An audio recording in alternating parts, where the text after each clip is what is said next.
Hello, welcome to our channel Malda Bharat academy. আশা করি তোমরা সবাই ভালো আছো। আজকে নাম্বার সিস্টেমের প্রথম ক্লাস শুরু করব।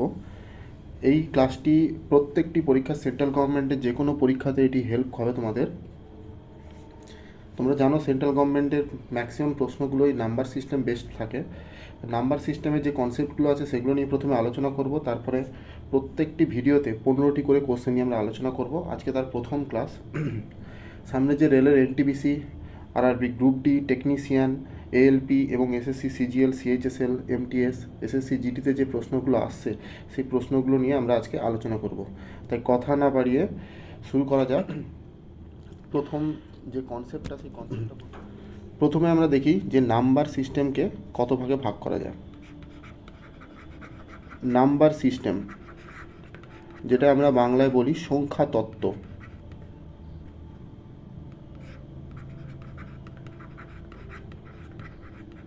সংখ্যা তত্ত্ব, এই নাম্বার সিস্টেমকে আমরা দুভাগে ভাগ করতে পারি।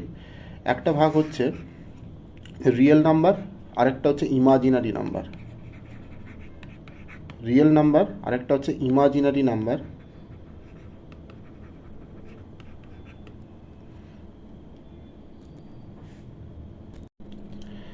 রিয়েল নাম্বারের বাংলা হচ্ছে বাস্তব সংখ্যা,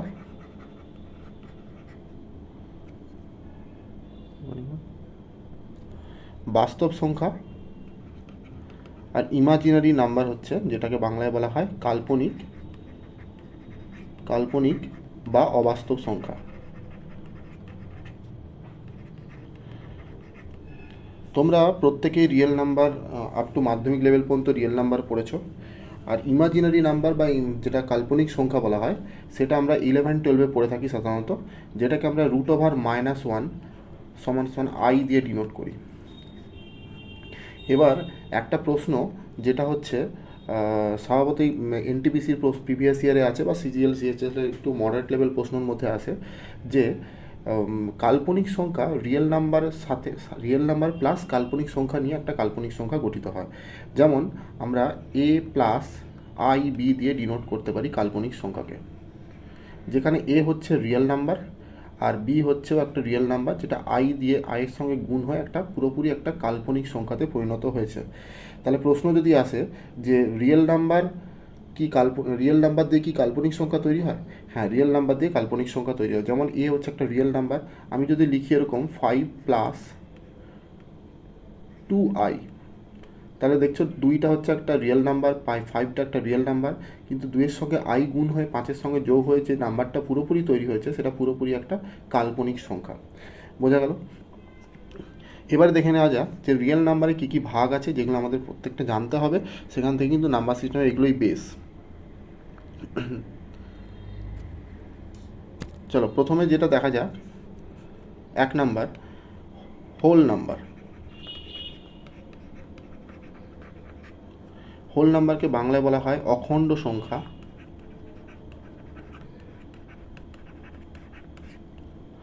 অখণ্ড সংখ্যা 0 থেকে শুরু হবে, 0 থেকে 0, 1, 2 ডট ডট ডট ইনফিনিটি পর্যন্ত যত নাম্বার আছে পুরোপুরি ওগুলো সব হোল নাম্বার ধরা হয়। এবার প্রশ্ন যদি আসে যে প্রথম 5টা হোল নাম্বারের যোগফল কত, তুমি কি বলবে? 0 প্লাস 1 প্লাস 2 প্লাস 3 প্লাস 4। এই 0 থেকে 4 পর্যন্ত লিখলে টোটাল কিন্তু 5টা নাম্বার হয়। তাহলে তুমি যদি 0 থেকে শুরু হয় এটা না জানো, তাহলে তোমার মনে হবে যে 1 থেকে 5 পর্যন্ত যোগ করি। তা যেহেতু 0 হোল নাম্বার থেকে শুরু হয়, 0 থেকে হোল নাম্বার শুরু হয়, তাহলে 0, 1, 2, 3, 4 টোটাল যোগ করলে হয় 5, 3, 8, 9, 10, 11। 11/11 হয় টোটাল। এবার যদি গড় করতে বলে তাহলে 1, 2, 3, 4, 5 দিয়ে ভাগ করে দেবো। তো এখানে যেহেতু গড় করতে চাইনি, আমরা নাম্বার সিস্টেম পড়ছি, তাই যোগফল বের করতে দিয়েছে প্রথম 4টা, এই প্রথম 5টা হোল নাম্বারের বা অখণ্ড সংখ্যার যোগফল, মানে প্রথম 0 থেকে 4 পর্যন্ত যোগ করলেই হোল নাম্বার তৈরি হবে। মানে যত নাম্বার দেওয়া থাকবে তার থেকে 1 কমিয়ে ধরতে হবে। ক্লিয়ার? আশা করি তোমরা সবাই বুঝতে পারছো। 2 নাম্বার, এবার আসি ন্যাচারাল নাম্বার। ন্যাচারাল নাম্বার যেটাকে বাংলায় বলা হয় স্বাভাবিক সংখ্যা।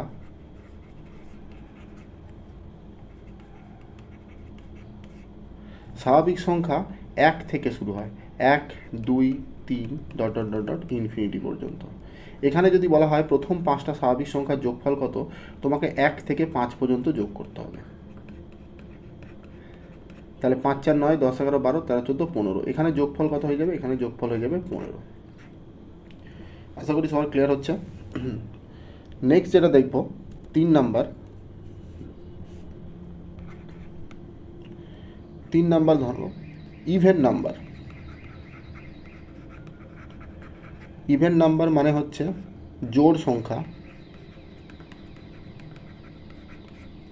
যে সমস্ত সংখ্যাগুলোর শেষে জিরো অথবা 2 দ্বারা ভাগ করা যায়, 2 দ্বারা ভাগ করা যায়, তাকে বলা হয় ইভেন নাম্বার। যেমন আমরা বলতে পারি 54, 70, 82, 100, এগুলো প্রত্যেকটা হচ্ছে ইভেন নাম্বারের মধ্যে ধরা হয়। 4 নাম্বার অড নাম্বার। অড নাম্বারে বাংলা হচ্ছে বিজোড় সংখ্যা। কোনগুলোকে আমরা বিজোড় সংখ্যা বলবো? যেগুলো 2 দিয়ে ভাগ করা যায় না বা লাস্টে শূন্য নেই তাকে আমরা বিজোড় সংখ্যা বলবো। যেমন 31, 39, 3, 1, 13, এগুলো প্রত্যেকটা হচ্ছে অড নাম্বার। এরপরে যেটা আসি সেটা হচ্ছে প্রাইম নাম্বার। প্রাইম নাম্বার মানে হচ্ছে মৌলিক সংখ্যা। মৌলিক সংখ্যা হচ্ছে যেই সংখ্যাগুলোকে ভাঙা যায় না তাকে বলা হয় প্রাইম নাম্বার। মানে হচ্ছে যেমন 31কে তুমি কিন্তু ভাঙতে পারবে না, মানে যেই সংখ্যার কোনো ফ্যাক্টর করা যায় না তাকে বলা হয় প্রাইম নাম্বার। সব থেকে ছোট প্রাইম নাম্বার হচ্ছে 2, 1 কিন্তু প্রাইম নাম্বারের মধ্যে ধরা হয় না। সব থেকে ছোট হচ্ছে 2 প্রাইম নাম্বার। 1 থেকে 100-র মধ্যে টোটাল 25টা প্রাইম নাম্বার আছে। 1 থেকে 100-র মধ্যে টোটাল 25টি প্রাইম নাম্বার আছে। যদি বলা হয় 1 থেকে 50-এর মধ্যে কতগুলি প্রাইম নাম্বার আছে, তখন অ্যান্সার হয়ে যাবে 15টা। 1 থেকে 50-এর মধ্যে 15টা প্রাইম নাম্বার আছে, 1 থেকে 100-র মধ্যে 25টা প্রাইম নাম্বার আছে। আশা করি তোমরা বুঝতে পারছো। পরেরটা 6 নাম্বার। প্রত্যেকটি ভিডিও শুরুতে আমি একটু বেসিক বলে দেবো, তারপরে কোশ্চেনগুলো শুরু করব। আজকে কোন কোন নাম্বারগুলো আছে সেই নাম্বারগুলো আজকে বলছি। ভিডিওটি না কেটে তোমরা পুরো ভিডিওটা দেখো এবং লাইক এবং সাবস্ক্রাইব করে দেবে, বন্ধুদের মধ্যে শেয়ার করে দেবে। আর যদি তোমাদের মনে হয় আমাদের অফলাইন ব্যাচে অ্যাডমিশন হতে চাও, তাহলে স্ক্রিনে দেওয়া নাম্বারটির সঙ্গে যোগাযোগ করতে পারো। আমাদের সেন্টার মালদা টাউনে আছে এবং ফারাক্কাতে আছে। এখানে এসএসসি জিডির জন্য আমাদের আবাসিকও আছে, প্লাস ডিফেন্স ছাড়াও নন ডিফেন্সের যে সমস্ত পরীক্ষাগুলো হয় সেই পরীক্ষার জন্য আমাদের এখানে প্রিপারেশান দেওয়ানো হয়। এরপরে যেটা আসি কম্পোজিট নাম্বার। কম্পোজিট নাম্বার হচ্ছে যৌগিক সংখ্যা। যে সংখ্যাটাকে ভাঙা যায়, প্রাইম নাম্বারে যেমন যে সংখ্যাটাকে ভাঙা যাচ্ছিল না তাকে প্রাইম নাম্বার বলছিলাম বা মৌলিক সংখ্যা বলছিলাম, আর যে সংখ্যাটাকে ভাঙা যায় তাকে যৌগিক সংখ্যা বা কম্পোজিট নাম্বার বলা হয়। যেমন 1কে তুমি ভাঙতে পারবে না, 2কে তুমি ভাঙতে পারবে না, 3কে তুমি ভাঙতে পারবে না, 4কে তুমি ভাঙতে পারবে। তাহলে সব থেকে ছোট যদি কম্পোজিট নাম্বার বা যৌগিক সংখ্যা বলা হয় তাহলে অ্যান্সার হবে 4। ঠিক আছে। যেমন হচ্ছে 16 কম্পোজিট নাম্বার। 16কে ভাঙলে আমরা 1টা 2টো 3টে 4টে 2 পাবো। যেমন 15 হচ্ছে কম্পোজিট নাম্বার, যেমন 3 আর 5 পাবো। আশা করি ক্লিয়ার হচ্ছে তোমাদের। এবার 7 নাম্বারে র্যাশনাল নাম্বার।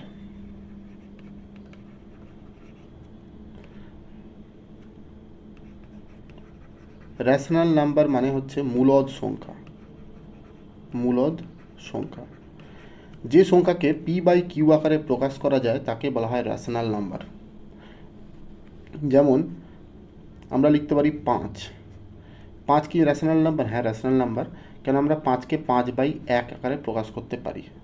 -4, এটা কি র্যাশনাল নাম্বার? হ্যাঁ, র্যাশনাল নাম্বার। কেন -4/1 আকারে আমরা প্রকাশ করতে পারি। আমরা যদি বলি পাই কি র্যাশনাল নাম্বার? না, পাই র্যাশনাল নাম্বার না। তার কারণ হচ্ছে পাইয়ের ভ্যালু হচ্ছে 3.14। 3.14 এটা চলতেই আছে, আমরা শর্টে 3.14 লিখছি, তাই জন্য এটাকে র্যাশনাল নাম্বার আমরা বলতে পারবো না। কিন্তু আমরা যদি বলি 22-এর 7 কি র্যাশনাল নাম্বার? হ্যাঁ, র্যাশনাল নাম্বার। তার কারণ হচ্ছে এটাকে p/q আকারে প্রকাশ করা যায়। এর ঠিক উল্টোটা, যেটাকে p/q আকারে প্রকাশ করা যাবে না তাকেই ইর্যাশনাল নাম্বার বলা হয়।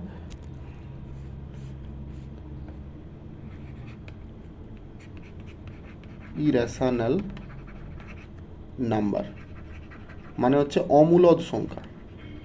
অমূলদ সংখ্যা, যে সংখ্যাটাকে পি বাই কিউ আকারে প্রকাশ করতে পারবো না তাকে ইরেশনাল নাম্বার বলা হয়। যেখানে আগেরটাতে একটা জিনিস মিসিং হয়ে গেছে, যে পি বাই কিউ আকারে অবশ্যই Q not equals to zero হবে। কিউ কিন্তু জিরোর সমান হবে না। কিউ যদি জিরো হয়ে যায়, কিউ যদি জিরো লেখো, তাহলে ওটা ভ্যালুটা আনডিফাইন্ড হয়ে যায়। ঠিক আছে, ইরেশনাল নাম্বার যে নাম্বারটাকে পি বাই কিউ আকারে প্রকাশ করা যায় না তাকে ইরেশনাল নাম্বার বলা হয়। যেমন হচ্ছে √5। √5টা একটা ইরেশনাল নাম্বার, কারণ যখন কোনো সংখ্যা ডিসাইড করো, তোমার মনে হতে পারে যে √5/1 লিখে দিলে তো পি বাই কিউ আকারে প্রকাশ করা যাচ্ছে, কিন্তু তা নয়। তার কারণ হচ্ছে কোনো সংখ্যাকে পি বাই কিউ আকারে প্রকাশ করার আগে তার সাথে যে অলঙ্কারগুলো আছে, যেমন রুট আছে, ঠিক আছে, কিউব রুট আছে, এই জিনিসগুলোকে আগে সরাতে হবে। তাহলে √5কে যদি আমি করি, তাহলে এটা 2 পয়েন্ট সামথিং আসবে। তো 2 পয়েন্ট সামথিং আসা মানে সেটা চলতেই থাকবে, এটা কখনোই মিলবে না।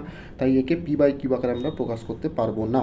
তাহলে √4 যদি বলতাম, তাহলে কি এটা র্যাশনাল নাম্বার? হ্যাঁ, এটা র্যাশনাল নাম্বার। তার কারণ হচ্ছে √4কে আমি যদি সরাই তাহলে 2 পাবো। 2 মানেই হচ্ছে 2/1। তাহলে √5 হচ্ছে ইরেশনাল নাম্বার, ইরেশনাল নাম্বার, আর √4 হচ্ছে র্যাশনাল নাম্বার। ক্লিয়ার? নেক্সট দেখি 9 নাম্বার। আর কোনো নাম্বার আছে? না, আর কোনো নাম্বার নেই। এবারে হ্যাঁ, 9 নাম্বারে দেখো আমরা ইন্টিজার। ইন্টিজার মানে হচ্ছে পূর্ণ সংখ্যা। পূর্ণ সংখ্যা কাকে বলবো? যে সংখ্যাটা পুরোপুরি ভগ্নাংশ নয় তাকে বলা হয় পূর্ণ সংখ্যা। যেমন 5 হতে পারে, -4 হতে পারে, -10 হতে পারে, 100 হতে পারে, এগুলোকে বলা হয় পূর্ণ সংখ্যা বা ইন্টিজার। এবারে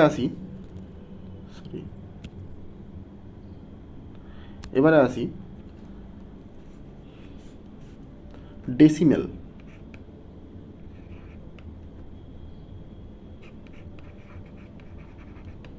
টার্মিনেটিং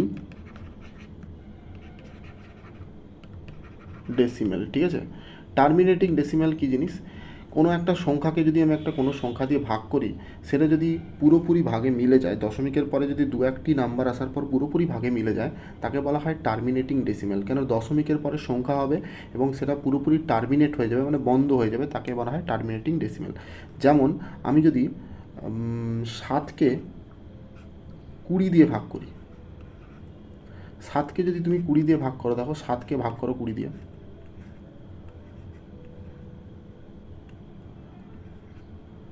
20 × 3 = 60, 10 নামলো, দশমিকের জন্য একটা শূন্য পড়লো, 20 × 5 = 100, পুরোপুরি ভাগে মিলে গেল। দশমিকের পর দুটো সংখ্যা এলো, এখানে দশমিকের পর তো আর কোনো সংখ্যা আসছে না, দুটো সংখ্যার পর পুরোপুরি মিলে যাচ্ছে, তার মানে সংখ্যাটা টার্মিনেট হয়ে যাচ্ছে, একে বলা হয় টার্মিনেটিং ডেসিমেল। এই ছোট্ট ছোটো কনসেপ্টগুলো কিন্তু নাম্বার সিস্টেমে লাগবে। আজকের দিনে বা আগামী দিনে যে প্রশ্নগুলো আসছে, প্রশ্নগুলো নর্মাল প্রশ্ন থেকে একটু মডারেট লেভেল। তোমাকে এই কনসেপ্টগুলো ক্লিয়ার থাকলে তাহলেই তুমি প্রশ্নগুলোকে হ্যান্ডেল করতে পারবে। কোনো প্রশ্নকে পরীক্ষার হলে যে কমন পাবে এমন কোনো কথা নেই, কিন্তু কনসেপ্ট ক্লিয়ার থাকলে প্রশ্নগুলো তুমি করতে পারবে হলে বসে। তাহলে 7/20কে আমরা বলা হয় টার্মিনেটিং ডেসিমেল, যেহেতু পুরোপুরি ভাগফলটা মিলে যাচ্ছে। এরপর আসি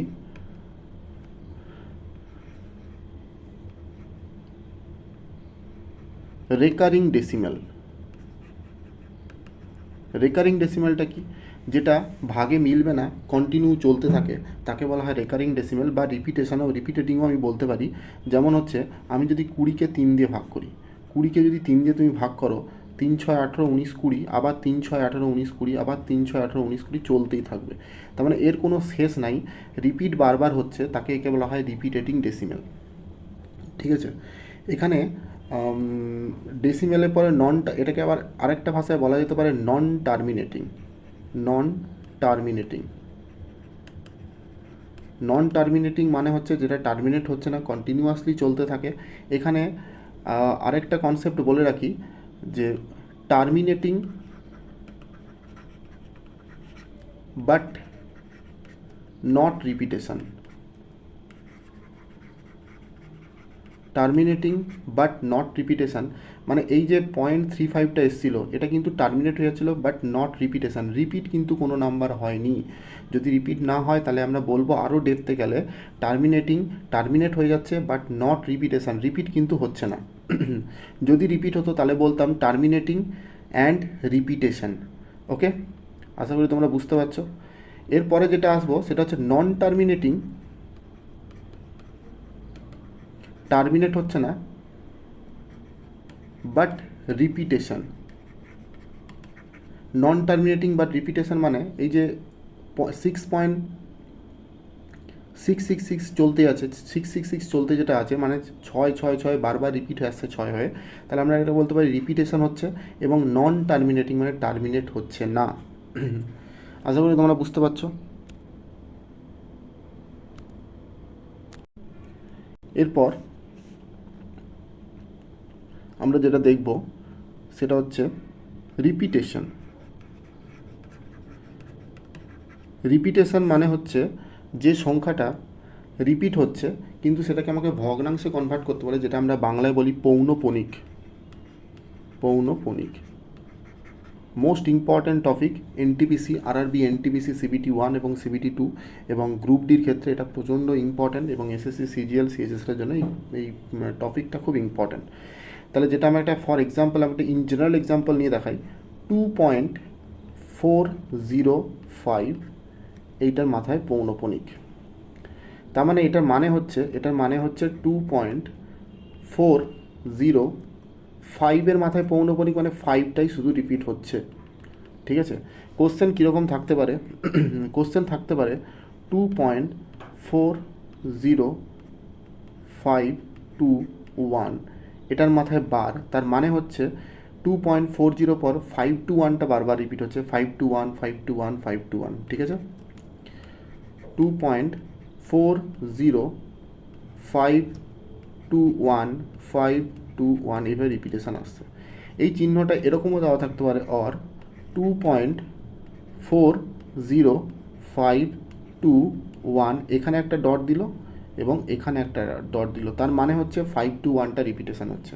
তাহলে এই তিনটে ফরম্যাট তোমাকে জেনে রাখতে হবে কীরকমভাবে কোশ্চেন থাকে, তার মানেটা কী। ওকে, এবার এখান থেকে আমি যদি ভগ্নাংশ করতে হয় সেটা কিভাবে করব দেখো। ধরো একটা এক্সাম্পল দিল 2.4031, এই 31 মাথায় বার দেওয়া আছে। তো 31 মাথায় যদি বার দেওয়া থাকে একে বললো ভগ্নাংশে কনভার্ট করতে। তুমি কি করবে, এই দশমিকের আগে যে সংখ্যাটা আছে তত পূর্ণ হবে, তার মানে 2 পূর্ণ। যদি দশমিকের আগে কোনো সংখ্যা না থাকে তাহলে পূর্ণ হবে না, যেহেতু দশমিকের আগে সংখ্যা দেওয়া আছে তাই 2 পূর্ণ করলাম। এবার দশমিকের পরে যে পুরোপুরি সংখ্যাটা আছে 4031, এটাকে পুরোপুরি লিখে দেবে 4031। ওকে, দিয়ে মাইনাস চিহ্ন দেবে, যার মাথায় দশমিক নেই, যার মাথায় পৌনঃপুনিক নেই সেই সংখ্যাটাকে বাদ দেবে, মানে 40 বাদ যাবে। 4031 থেকে 40 বাদ দিয়ে দেবে, ডিভাইডেড বাই যতগুলো সংখ্যার মাথায় পৌনঃপুনিক আছে, এখানে দুটো সংখ্যার মাথায় পৌনঃপুনিক আছে ততগুলো 9 বসবে, এবং যতগুলোর মাথায় পৌনঃপুনিক নেই ততগুলো 0 বসবে, মানে দুটোর মাথায় পৌনঃপুনিক নেই ততগুলো 0 বসবে। যা হবে দশমিকের পরের সংখ্যাগুলোকে নিয়ে তোমাকে করতে হবে, দশমিকের আগে যে সংখ্যাটা থাকবে সেটা তত পূর্ণ হবে। এবার এখানে এটাকে যদি আমি সলভ করি, 2 পূর্ণ 4031 থেকে যদি আমি 40 বাদ দিই, 4031 থেকে 30 বাদ দিলে হচ্ছে 4000, আরও 11 বাদ দিতে হবে,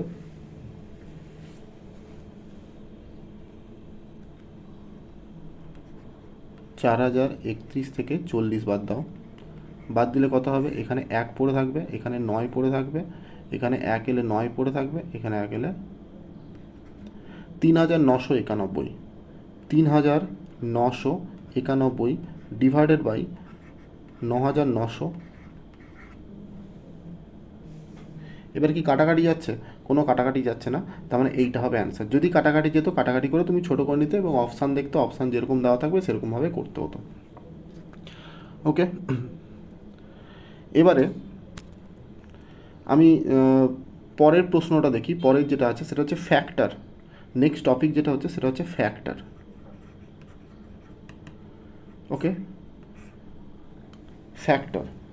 ফ্যাক্টর কাকে বলে? ফ্যাক্টরের বাংলা হচ্ছে গুণনীয়ক বা উৎপাদক।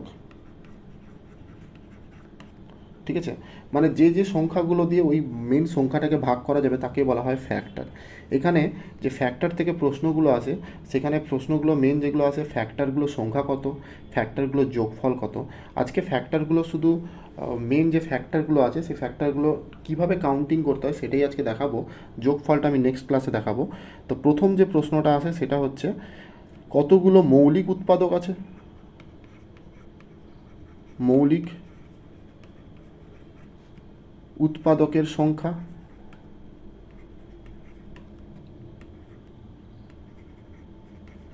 বা prime factor.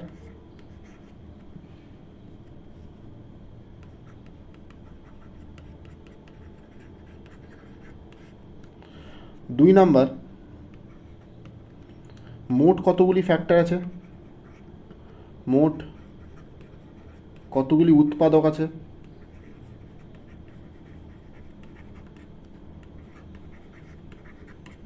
Number of factor.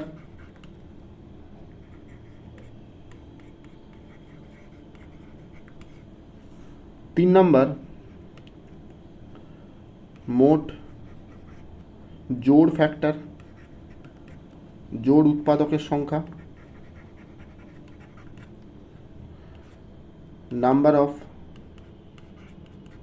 Even factor. ঠিক আছে। চার নাম্বার হচ্ছে মোট বিজোড় উৎপাদক সংখ্যা। Number of odd factor. ঠিক আছে, এই কতগুলো ফ্যাক্টর তোমাকে সংখ্যা জানতে হবে। এখান থেকে পরীক্ষায় প্রশ্ন আসে, তার কীভাবে বের করবে সেটা আগে দেখো। প্রথমে একটা সংখ্যা নিচ্ছি, সেই সংখ্যাটা হচ্ছে 100। প্রথম কাজ তোমার যেটা হবে সেটা হচ্ছে সংখ্যাটাকে আগে ভেঙে নিতে হবে মৌলিক সংখ্যা দিয়ে। যে কোনো নাম্বার থাক, 100 থাক, 200 থাক, 300 থাক, 400 থাক, 412 থাক, 520 থাক, 332 থাক, যে কোনো নাম্বার থাকলে প্রথম কাজ হবে তাকে উৎপাদকে ভাঙা। প্রথমে কি করব? 2 দিয়ে ভাগ করব। 2 50-এ 100, 2 25-এ 50, 5 5-এ 25। তারপরে আমি পেলাম দুটো 2 এবং দুটো 5। এই কাজটা তোমাকে যে কোনো প্রশ্ন এই ফ্যাক্টরের যোগফল বের করতে গেলে তোমাকে এই কাজটি প্রথম করতে হবে। এবার প্রথম যে আমার টার্মটা ছিল সেটা হচ্ছে কতগুলো মৌলিক উৎপাদক আছে। তুমি দেখো মৌলিক সংখ্যা পেলে দুখানা 2 আর দুখানা 5, তাহলে মোট 4টি মৌলিক উৎপাদক আছে। 4টি মৌলিক উৎপাদক আছে। তাহলে 100-র মধ্যে মোট 4টি মৌলিক উৎপাদক আছে। এখানে কীভাবে করবে? এখান থেকে যদি দেখো এই যে পাওয়ারে যে 2 আছে, এই পাওয়ারে যে 2 আছে, এই দুটোকে তুমি যোগ করে দেবে। 2 + 2 হচ্ছে 4। ক্লিয়ার? নেক্সট যেটা ছিল সেটা হচ্ছে মোট ফ্যাক্টর কতগুলো ছিল। মোট ফ্যাক্টর কীভাবে বের করবে? মোট ফ্যাক্টর বের করার সময় এই যে তুমি লিখেছিলে এখানে যে পাওয়ারগুলো আছে 2 আর 2, তাকে 1 করে বাড়াবে। 1 করে বাড়ালে কত হবে? 2 + 1 হবে। আর এখানে 1 করে বাড়ালে হবে 2 + 1। তার মাঝখানে একটা গুণ চিহ্ন দিয়ে দেবে। তাহলে 2 আর 1-এ 3 ইন্টু 2 আর 1-এ 3, মানে 9টি ফ্যাক্টর আছে টোটাল ফ্যাক্টর 9টা আছে। তোমাকে ম্যানুয়ালি আমি করে দেখাবো। আগে আমি যে নিয়মগুলো আছে পরীক্ষার হলে করতে গেলে যে নিয়মগুলো তোমাকে জানতে হবে সেটা আমি বলছি। আবার বলছি, নাম্বার অফ ফ্যাক্টর হচ্ছে পাওয়ারগুলো বের করার পর পাওয়ারগুলোতে প্রত্যেকটাতে যা পাওয়ার দেখতে পাবে তার সঙ্গে 1 করে যোগ করবে। যোগ করার পর টোটালকে গুণ করে দেবে। গুণ করে দিলে যেটা পাওয়া যাবে সেটা হচ্ছে মোট ফ্যাক্টর পাওয়া যাবে। 3 নাম্বার, কতগুলি সেকেন্ড 3 নাম্বারে ছিল কতগুলি জোড় ফ্যাক্টর আছে। জোড় ফ্যাক্টর যখন বের করবে, যে জোড় সংখ্যা 2 আছে সেই জোড় সংখ্যা 2-এর মাথায় যে পাওয়ারটা আছে সেটাকে আর তুমি বাড়াবে না। তাহলে যদি না বাড়াই তাহলে 2-কে 2 লিখলাম ইন্টু বিজোড় যতগুলো সংখ্যা আছে তার মাথায় যে পাওয়ারগুলো আছে সেগুলোকে 1 করে বাড়াবে। মানে 2-এর সঙ্গে 1 যোগ করলে 3 হবে, মানে 2-এর সঙ্গে 3 গুণ করলে হয়ে যাবে কত? 6। 6টা জোড় ফ্যাক্টর আছে। ক্লিয়ার? আবার বলছি যে 2 আছে, 2-এর মাথায় যে পাওয়ারটা আছে, একটাই মৌলিক সংখ্যা যেটা জোড় সংখ্যা আছে সেটা হচ্ছে 2। 2-এর যে পাওয়ার আছে সেই পাওয়ারটাকে বাড়ানো যাবে না, কিন্তু বিজোড় সংখ্যা যতগুলো পাবে তার যে পাওয়ার আছে সেই পাওয়ারগুলোকে 1 করে বাড়াতে হবে, তো টোটালটাকে গুণ করে দিতে হবে, গুণ করলে যেটা পাওয়া যাবে সেটা হচ্ছে জোড় ফ্যাক্টর। 4 নাম্বার বিজোড় ফ্যাক্টর। বিজোড় ফ্যাক্টরের ক্ষেত্রে জোড় সংখ্যা যে 2 আছে জোড়, সেই জোড় সংখ্যা 2টাকে পুরোপুরি বাদ দিয়ে দিতে হবে, বিজোড় সংখ্যা যেটা আছে সেটাকে 1 বাড়িয়ে দিতে হবে। বিজোড় সংখ্যা যতগুলো সংখ্যা পাবে তার পাওয়ারগুলোকে 1 করে বাড়াতে হবে। এখানে একটাই বিজোড় সংখ্যা আছে 5, তার পাওয়ারে 2 লেখা আছে, তার 2-এর সঙ্গে 1 বাড়ালে হবে 3। এবার দেখো একটা যখন টোটাল ফ্যাক্টর বেরোচ্ছে, টোটাল ফ্যাক্টরের মধ্যে জোড় ফ্যাক্টর আর বিজোড় ফ্যাক্টর যোগ করলেই টোটাল ফ্যাক্টর।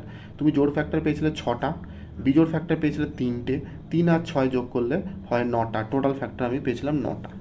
এবার ফ্যাক্টরগুলো দেখো কী কী আছে। ম্যানুয়ালি যদি আমি দেখতাম 100-র মধ্যে কী কী ফ্যাক্টর আছে, একটা ফ্যাক্টর 1 হবে, যে কোনো নাম্বারের একটা ফ্যাক্টর হবে 1। আর কত দিয়ে 100কে ভাগ করা যায়? 2 দিয়ে ভাগ করা যায়, 4 দিয়ে ভাগ করা যায়, 5 দিয়ে ভাগ করা যায়, 10 দিয়ে ভাগ করা যায়, 20, 25, 50 এবং 100। টোটাল দেখো 9টা ফ্যাক্টর আছে, 1 2 3। ঠিক আছে, দেখতে পাচ্ছ 9টা ফ্যাক্টর লিখলাম। এবার দেখো তুমি জোড় ফ্যাক্টর পেয়েছিলে কটা? 6টা। কতগুলো জোড় সংখ্যা আছে? এই 2 একটা জোড় সংখ্যা, 4 একটা সংখ্যা, 2টো, তারপরে এখানে 10 একটা 3টে, 20 একটা 4টা, 50 একটা 5টা, 100 একটা 6টা। তাহলে টোটাল 6টা জোড় সংখ্যা আছে, জোড় ফ্যাক্টর আছে।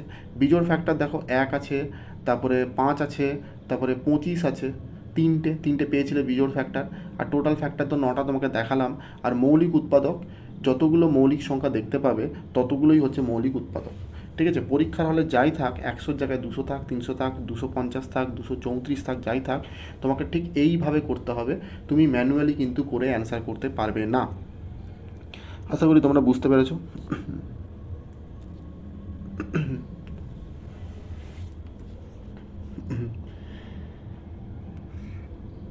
এটা সবাই জানো তোমরা।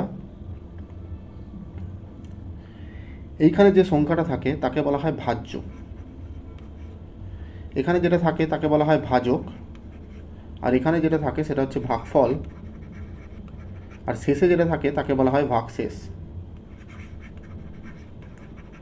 ইংলিশে যদি বলি এটাকে বলা হয় ডিভাইডার, এটাকে বলা হয় ডিভিডেন্ড, আর এটাকে বলা হয় কোশেন্ট, আর এটাকে বলা হয় রিমাইন্ডার। ওকে, এটাকে বলা হয় কোট অ্যান্ড কিউ দিয়ে লেখা হয়, এটাকে ডিভিজার বলা হয়, এটাকে ডিভিজার বলা হয়, আর এটাকে ডিভিডেন্ড বলা হয়। ঠিক আছে, তা আমি যদি একটা সংখ্যা এক্সাম্পল নিই, তো এক্সাম্পলটা ধরো লেখা আছে এখানে 5। 5কে তোমাকে 2 দিয়ে ভাগ করতে বললো, তাহলে 2 2 4, অবশিষ্ট থাকে 1। তা আমি বলতে পারি এই 5 সংখ্যাটা মানে ভাজ্যটা আসছে কোথা থেকে? ভাজক ইন্টু ভাগফল মানে 2 ইন্টু 2 প্লাস ভাগশেষ 1 যোগ করলেই হবে 5। 2 2 4 5। তাহলে আমি এখান থেকে কি কনক্লুশনে এলাম? কনক্লুশনে এলাম যেটা ভাজ্য সমান ভাজক ইন্টু ভাগফল প্লাস ভাগশেষ। ক্লিয়ার? এইটা কিন্তু তোমাকে মনে রাখতে হবে, নাম্বার সিস্টেম এটার উপরে কিন্তু অনেক কোশ্চেন থাকে। ক্লিয়ার? বেশ,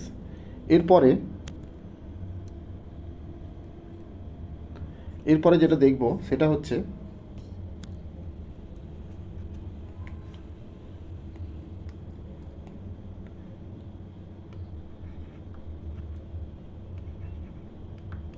ইউনিট ডিজিট। ইউনিট ডিজিটটা কী জিনিস? ইউনিট ডিজিট মানে এককের ঘরের সংখ্যা। আমি ধরো একটা সংখ্যা লিখছি 5 4 6 2 3। এই সংখ্যাটার এটাকে বলা হয় এককের ঘরের সংখ্যা বা ইউনিট প্লেস, এটাকে বলা হয় দশকের ঘরের সংখ্যা বা 10th প্লেস, এটাকে বলা হয় শতকের ঘরের সংখ্যা বা 100th প্লেস, এটাকে অযুত হাজারের ঘরের সংখ্যা বা 1000 প্লেস, এটাকে বলা হয় অযুতের ঘরের সংখ্যা বা হাজারের পরে হবে 10,000 প্লেস। ওকে, এইভাবে সংখ্যাগুলো লেখা হয়। আমি যদি লিখতাম এটাকে, এটা কীভাবে লিখতাম, এই যে সংখ্যাটাকে আমি ছোটো সংখ্যা নিয়ে দেখাচ্ছি তোমাকে। আমি যদি এটা 54 লিখতাম, তাহলে 54কে আমি লিখতে পারি এরকম করে 50 + 4। এই কনসেপ্টগুলো খুব ইম্পর্ট্যান্ট, দেখতে ইজি লাগছে, কিন্তু এই কনসেপ্টগুলো কিন্তু প্রপার সময় যদি অ্যাপ্লাই করতে না পারো, কোশ্চেনগুলো কিন্তু অনেক টাফ লাগবে। তাই জন্য আমি প্রত্যেকটা কোশ্চেনকে আমি থিওরিগুলোকে আমি জাস্ট বলে দিচ্ছি কীভাবে কনসেপচুয়ালি তোমাকে মনে রাখতে হবে। 50 + 4 এটাকে আমি লিখতে পারি এরকম করে 5 × 10 + 4 × 1, এভাবে লেখা যেতে পারে। তাহলে এখান থেকে আমি 54 পেয়েছি। সেমভাবে যদি আমি এটাকে লিখতাম, তাহলে 5 ইন্টু কটা শূন্য দেব, একের পিঠে 4টে শূন্য, প্লাস 4 ইন্টু একের পিঠে 3টে শূন্য, প্লাস 6 ইন্টু একের পিঠে 2টো শূন্য, প্লাস 2 ইন্টু একের পিঠে 1টা শূন্য, প্লাস 3। এটাকে যদি আমি যোগ করি, এই 54,623 সংখ্যাটি তৈরি হবে। ওকে, ইউনিট ডিজিট কীভাবে বের করতে হয়, ইউনিট প্লেসটা কীভাবে করে, সেগুলো পরের দিন বলবো। আজকে জাস্ট নাম্বারটা বলে যাচ্ছি। এরপরে যেটা আসবো সেটা হচ্ছে place value and face value.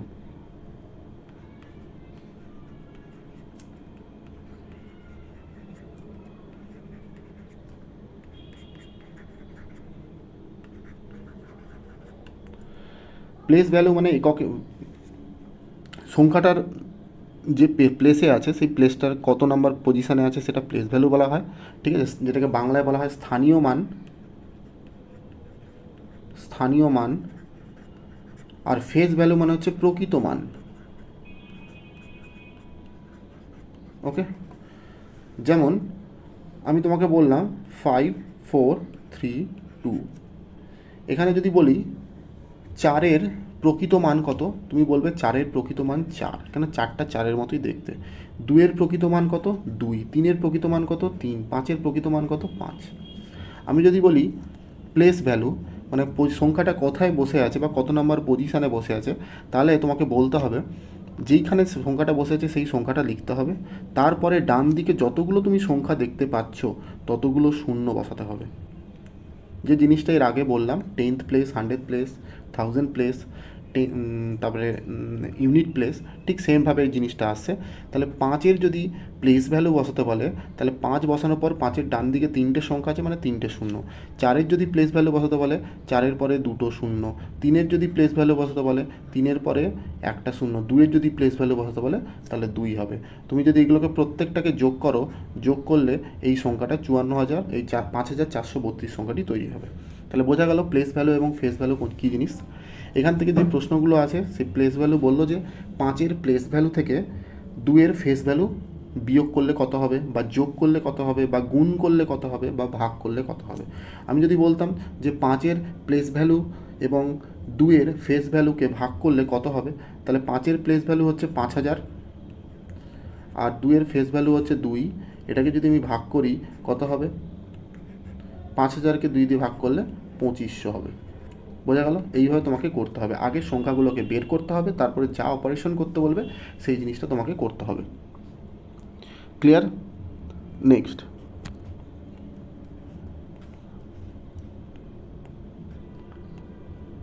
বদমাস।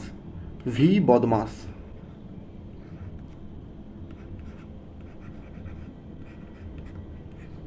ভি বদমাস মানে কি? ভি ফর হচ্ছে ভার্নাকুলার, যেটাকে আমরা বাংলায় বলা হয় রেখা বন্ধনী। ঠিক আছে, মানে মাথায় আন্ডারলাইন করা থাকবে, তাকে বলা হয় ভার্নাকুলার। বি ফর ব্র্যাকেট, প্রথমে ফার্স্ট ব্র্যাকেট, তারপরে সেকেন্ড ব্র্যাকেট, তারপরে আসবে থার্ড ব্র্যাকেট। ও মানে হচ্ছে অফ, যেটাকে বাংলায় বলা হয় এর অপারেশনটা হচ্ছে গুণ। যেখানে অফ লেখা থাকবে সেই কাজটি আগে তোমাকে করতে হবে। ডি ফর ডিভিশন, মানে ভাগ চিহ্ন। এম ফর মাল্টিপ্লিকেশান, যেটাকে গুণ বলা হয়, এ ফর অ্যাডিশন যেটা হচ্ছে যোগ, এস ফর সাবস্ট্রাকশন এটা মাইনাস। ক্লিয়ার? এখানে একটা ছোট্ট কনফিউশনের জায়গা বলে দিচ্ছি। ধরো তোমার কাছে লেখা আছে 7 মাইনাস 5 প্লাস 3, এইখানে আন্ডারলাইন করা আছে, এটার অ্যান্সার কত হবে?